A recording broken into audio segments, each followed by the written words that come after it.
Today we are with a company who is into innovative products, and we have company president Mr. Iain, and he is into. Let me not bring out the information which you are going to give me. So Iain, welcome to Food Talks. Thank you. And Future Food Dubai. The first question to you is, just tell me about your product and let the people of UAE or food and beverage segment know what you are doing and how you are solving global problems in very simplistic manners. Well, our main product is one that digests waste food. And so it's a product that would sit in a commercial or industrial kitchen, and it would eat all of the preparation waste and all of the post-consumer waste in that kitchen. And this saves a company the mess, cost, and inconvenience of sending it to the landfill. But the biggest advantage for the company is that it's reducing their carbon footprint. Oh. Because when that food goes to the landfill, it will decompose into methane, which is 87 times worse for the atmosphere than carbon dioxide. And therefore, that produces a huge carbon footprint for that organization.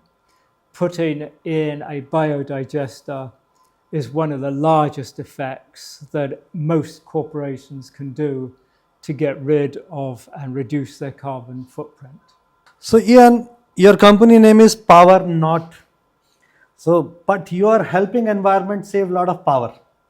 We're helping our customers not save power necessarily, but helping them to save the planet, for sure. Yeah, what I wanted to say is the concept of your product is very powerful, and you help us save environment. But another solution or a problem, we get a lot of smell when we have a lot of garbage or food waste. So how that is important to you in your product innovations and futuristic vision? There are two ways in which organic waste is decomposed. One is in the absence of oxygen.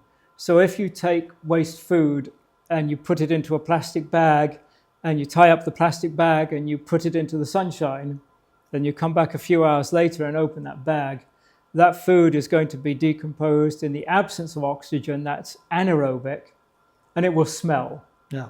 And that's the process that happens on a landfill. That's the process when you put the rubbish into a bin or a tip outside a facility. After a few hours in the warm weather, especially here in Dubai, after a few hours, it's going to smell. It's going to create methane, hydrogen sulfide, and other nasty gases. That's why nobody wants to build a house next to a landfill. Okay. The other way in which organic matter is decomposed is in the presence of oxygen. That's aerobic. If you walk into a forest, all of the leaves from the trees have fallen onto the forest floor, and they are being decomposed in the presence of oxygen. That's aerobic, and it doesn't smell when you go into the forest. That's the process which is used inside our machine, is an aerobic process. So when you're getting rid of your organic waste in our machine, there's no smells. If you take your organic waste and you put it into the tip at the back of your house, about the facility, it's going to smell. Now, another important question comes to my mind is, imagine I am an entrepreneur, I'm running a resort, and I am wasting, say, 100 kg per hour food waste. So your machines, what are these capacities? What is the range of food waste conversion you are doing, and what is the time involved into changing this food into water? Okay, we have 9 different sizes of machines that will eat anywhere from 10 kilograms a day to 6 tons a day. Wow. And so you're talking about 100 kilograms an hour, 2,000 kilograms a day typically. We have machines that will easily digest that.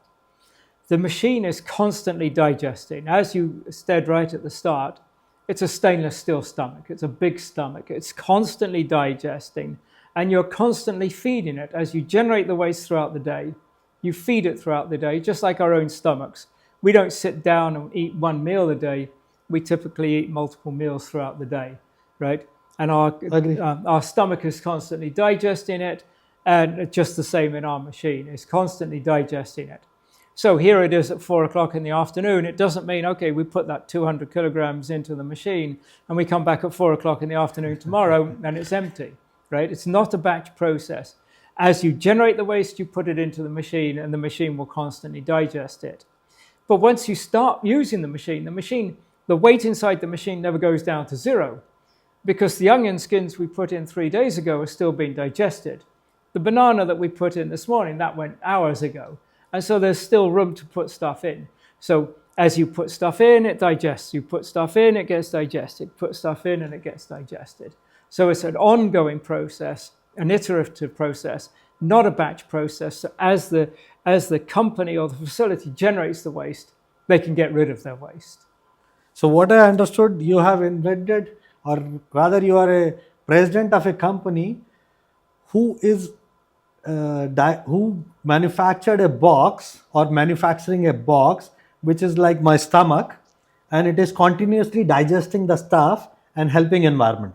That is what you said? Yes, it's helping the environment. I mean, we all believe, most of the people in the company strongly believe in saving the planet. I've been an environmentalist for many years. This product is helping the environment. It's helping to keep this waste out of the landfill. It's doing the right thing and helping reduce the carbon footprint of the company, helping to reduce the damage to the climate by using our product.